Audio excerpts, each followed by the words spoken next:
మనకి RCB team అనగానే ఒక ముగ్గురు బ్యాట్స్మెన్స్ ఖచ్చితంగా గుర్తొస్తారు కదా. వాళ్ళలో ఫస్ట్ వచ్చేసరికి Virat Kohli, AB de Villiers, Chris Gayle. అయితే ఇక్కడ విరాట్ కోహ్లీ ఇంకా ఆర్సీబీ టీం తరపున ఆడుతున్నాడు కాబట్టి విరాట్ కోహ్లీ సంగతి పక్కన పెట్టేద్దాం. సో దాని తర్వాత మనం ఇక్కడ ఏబీ డివిలియర్స్ గురించి కనుక మాట్లాడితే, ఏబీ డివిలియర్స్ ఐపీఎల్లో ఫస్ట్ ఢిల్లీ డేర్ డెవిల్స్ తరపున ఆడాడు. సో దాని తర్వాత 2011 నుంచి ఆర్సీబీ టీం తరపున ఆడుతున్నాడు. సో దాని తర్వాత వేరే ఫ్రాంచైజీకి కూడా ఆడింది లేదు. అయితే మరి ఇక్కడ చాలామంది ఆర్సీబీ ఫ్యాన్స్ ఎవరైతే ఉన్నారో వాళ్ళందరూ కూడా విరాట్ కోహ్లీకి ఎటువంటి ఇంపార్టెన్స్ ఇచ్చారో దాని తర్వాత ఇంపార్టెన్స్ ఖచ్చితంగా ఏబీ డివిలియర్స్కి ఇచ్చారనే చెప్పాలి.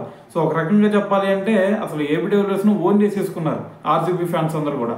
సో ఇప్పటికి కూడా చాలామంది అనుకునేది ఏంటంటే, అరే విరాట్ కోహ్లీ ఇంకా కంటిన్యూ అవుతున్నాడు కదా, మరి ఏబీ డివిలియర్స్ కూడా ఆర్సీబీ టీం తరఫున కంటిన్యూ అయితే చాలా బాగుంటుంది అని చెప్పేసి కూడా చాలామంది అనుకుంటూ ఉంటారు.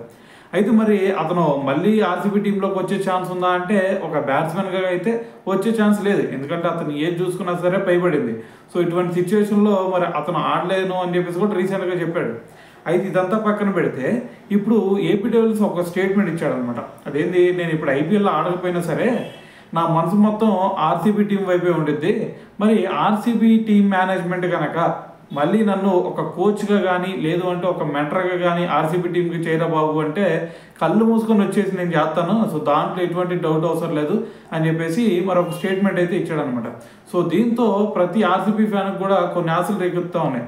అరే మరి ఏబీ డివిలియర్స్ ఒక బ్యాట్స్మెన్గా రాకపోయినా సరే ఇటువంటి ఒక గ్రేట్ బ్యాట్స్మెన్ ఒక కోచ్గా లేదు అంటే ఒక మెంటర్గా కనుక వచ్చాడు అంటే మరి ఆర్సీబీ టీం ఇంకా మెరుగుపడిద్ది అని చెప్పేసి కూడా చాలామంది ఆశిస్తూ ఉన్నారనమాట. సో మరి చూద్దాం మరి ఆర్సీబీ టీం మేనేజ్మెంట్ దీని మీద ఏ స్టెప్ తీసుకునేది అనేది.